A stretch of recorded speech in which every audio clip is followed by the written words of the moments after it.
Hi class, welcome to the first online lecture for Language and Society. Our focus in today's lecture is going to be twofold. First, we're going to be explaining sociolinguistics as it applies to language and society, as well as defining basic concepts. And there's quite a bit of information and a lot of definitions contained in this lecture. So I have provided you with a handout on the course website under week 1, right under the PowerPoint lecture, that will assist in identifying key ideas and taking notes. So if you don't have that in front of you, you may want to take a moment and get that from the website and then come back to this PowerPoint. But with that, let's begin. Right off the bat, one of the most important things is defining sociolinguistics. This week you will read quite a bit from Ronald Wardhaw, and he quotes fellow sociolinguist Gumpers, who defines the field of sociolinguistic study as an attempt to find correlations between social structure and linguistic structure. Attempting to provide a definition of the aim of sociolinguistics, Janet Holmes writes, "The sociolinguist's aim is to move toward a theory which provides a motivated account of the way language is used in community." Additionally, J.K. Chambers defines sociolinguistics in terms of the social uses of language.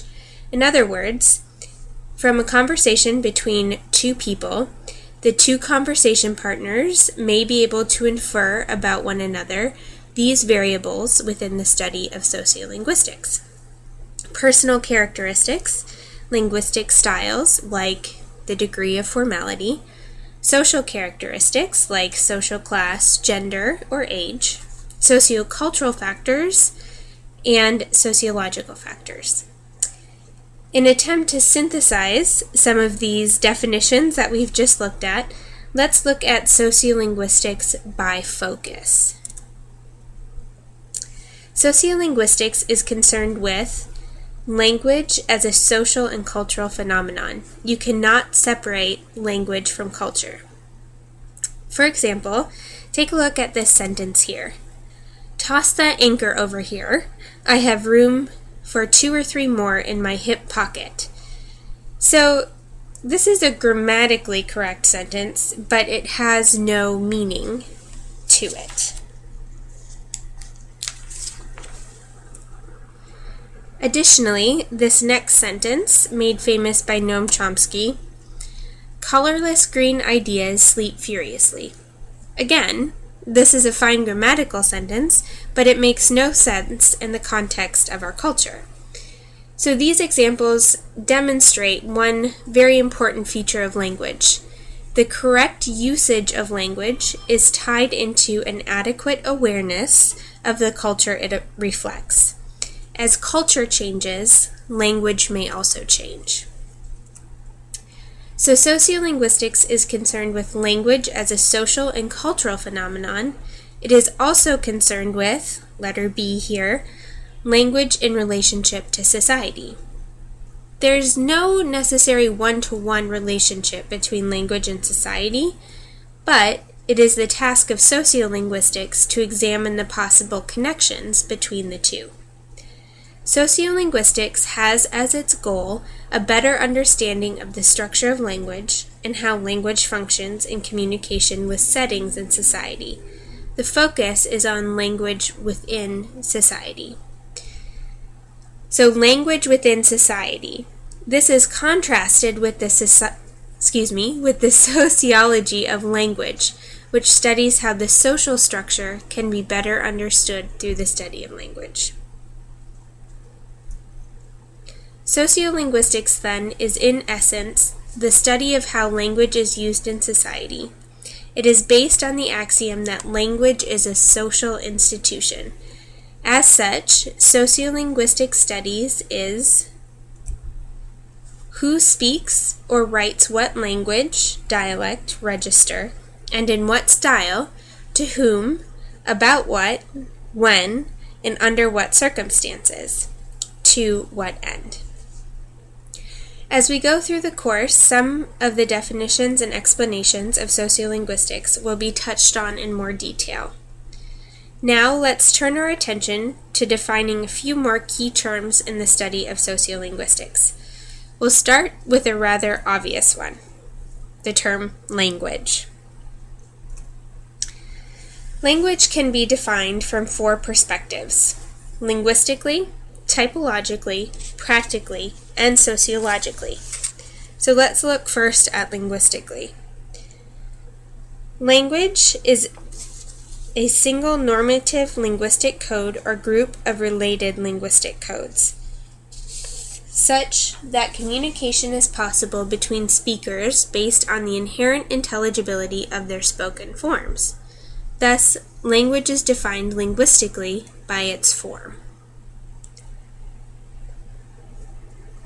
Typologically, Roger Bell recorded a functional typology through which a language can be identified. Bell built on a foundation of Stewart and added some of these functional typologies of language, including standardization, vitality, historicity, autonomy, reduction, mixture, and de facto norms. Thus, language is identified typologically by its classificatory markers. And this is just to give you a quick overview of one of the definitions of language. We will be touching more on this in later lectures and in later readings, so don't feel like you have to have a full handle on this typological definition of language right away. But I want to throw it out here as one of the definitions of language to be looked at further later on. Okay, moving on. Within the context of language development, language is also recognized practically. A spoken form is considered to be a language, and thus included in a separate entry in the ethnologue, depending on how well 2 speech communities understand each other. That is, to say, all things being equal, that speakers of the same code will be able to engage in meaningful communication across all domains and topics. So we've mentioned this phrase, inherent intelligibility. Let's take a moment to define that. Inherent intelligibility is when 2 varieties of communication are automatically understood at age-appropriate levels. So children understanding children and adults understanding adults. Those 2 varieties are inherently intelligible. Dialects within the same language are inherently intelligible. One can typically tell that 2 varieties are inherently intelligible if there is ability to understand, again, assuming age-appropriate communication, between genders across the entire society. On the other hand, acquired intelligibility is when 2 varieties are understood according to whether those listening or speaking are both of a certain social standing, gender, education, or economic status. You have acquired intelligibility because a specific effort has been made to learn that variety by those who understand it. It does not come naturally. Language can also be defined sociologically.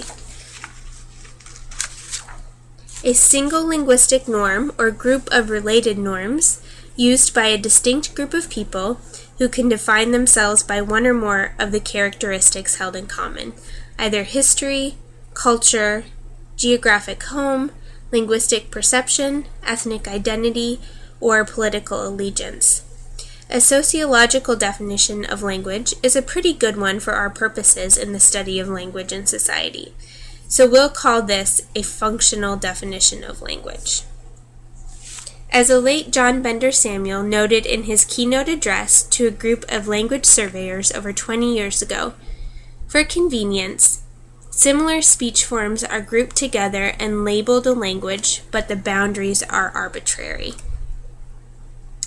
Determining where the current boundary exists is the task of linguistic analysis. Determining why those boundaries exist and what the stakeholders believe, and thus the determined practical implication of those boundaries is the task of sociolinguistic analysis. So take a moment to look at this slide again. This is an excellent definition and scope of sociolinguistics.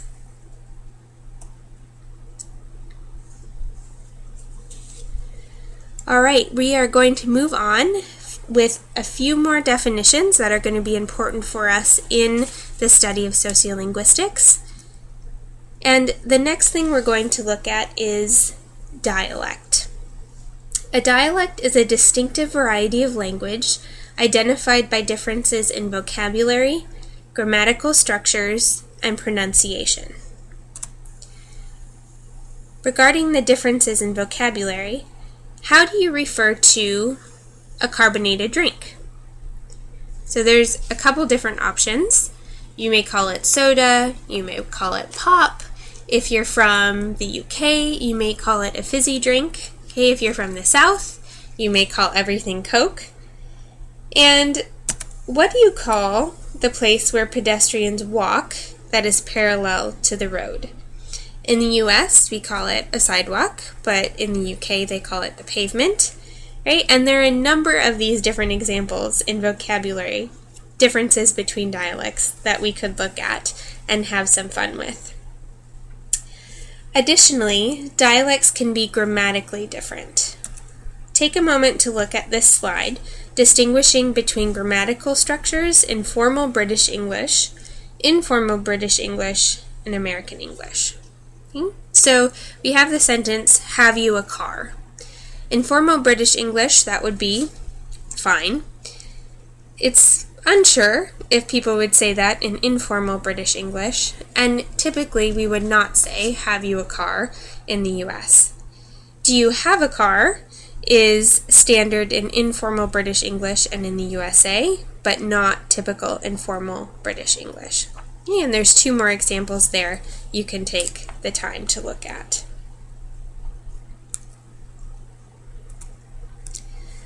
Dialects, with their differences in vocabulary and grammar, can be distinguished in four ways: regionally, socially, historically, and occupationally. Regionally distinctive dialects,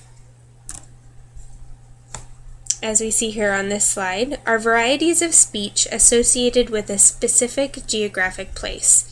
The boundaries of regional dialects can be found at various levels. National, you can have regional dialects associated with the geographic boundaries of nations or nationalities. You can have regional dialects. So this would be within a single nation, but it would be regions within the nation. So for example, in the US, we have regional dialects in the South, in the Northeast, and so on. And then you can also have local dialects. So thinking again of the US, we have the Brooklyn dialect, we have Boston dialect. So you can have national, regional, or local.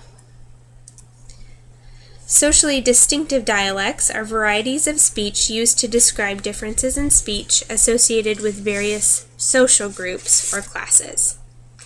One example of this is Old Jack Lang. It's a Cockney rhyming slang that is used in Australia. It's a social dialect used in Australia by prisoners, blue-collar workers, men in the military, and a few others who want to make a point of their Australian heritage. So in this slide, you see an example of Old Jack Lang, and although you're just going to take a brief look at it here, you'll have an opportunity to interact more with this socially distinctive dialect later on this week. So for now, let's suffice to say that the principal factors marked by social dialects are social class, religion, and ethnicity. Dialects can also be historically distinctive. We think, for example, of the different historical periods of English, such as Old English, Middle English, Elizabethan English, and Modern English. Finally, dialects can be occupationally distinctive. And when we're speaking of an occupationally distinctive dialect, it's also referred to as a register. These dialects are typically associated with a particular vocabulary, or often a shorthand, of a code switching to a foreign language. Occupational dialects are also referred to as registers, as I mentioned earlier. One way to remember the concept of register is to think of sets of vocabulary associated with discrete occupational or social groups.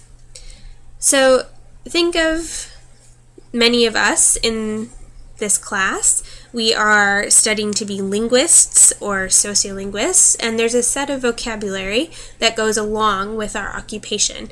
So this is an occupational dialect or a register. I think this would be a good moment to distinguish between dialect and accent.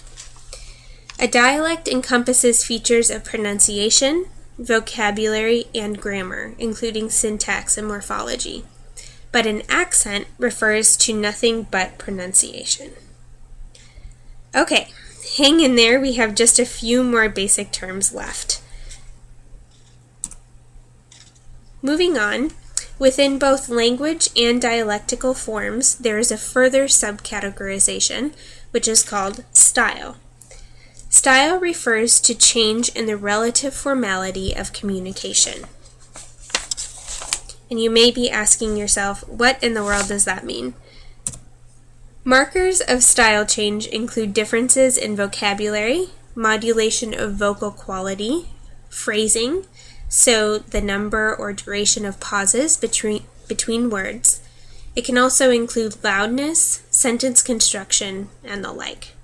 So for example, if you'll probably use a different oral style if you were meeting Queen Elizabeth or giving a public lecture than having a conversation with a person you meet on the street or having a conversation with a close friend. You would use different types of speech for each one of those events. In written form, a change of style can be evidenced by the use of compound sentence versus sentence fragments, full negatives versus contractions, and formal terms versus informal terms. So you have there on this slide a difference in style in written form. The final basic term we will discuss today is idiolect. An idiolect is the way a particular individual speaks. It is his or her linguistic characteristics and linguistic behavior. So in summary, during this lecture we looked at in more depth sociolinguistics as it applies to language and society, as well as basic terms within the study of sociolinguistics. We learned that the choice of language, dialect, style, and register vary from individual to individual, and that those choices are impacted by many variants. Dennis Preston, in 1986, wrote an article that lists 50 categories of language variation under 4 broad headings: who, when or what, to what effect, using what variety of communication, and in what form, spoken, written, or signed. This is a study of sociolinguistics that we will be examining in this class. Finally, let's take a moment to apply the information given in this lecture to our future work in language development. Take a moment to think about the following questions. If you're working in a language development project, how does the knowledge of language variation, for example, language versus dialect versus idiolect, how does that apply? 2, what is the possible impact of acquired versus inherent intelligibility? And in a language development project, why would you need to know the markers of different styles? You'll have the opportunity to interact more with these questions in the Week 1 forum discussions. I look forward to hearing your thoughts, and of course, if you have any questions at all, please contact me or feel free to post your questions in the course question forum on the website, as many of your other students may have similar questions. All right, way to hang in there with this long first lecture. I look forward to interacting with you through the course this week.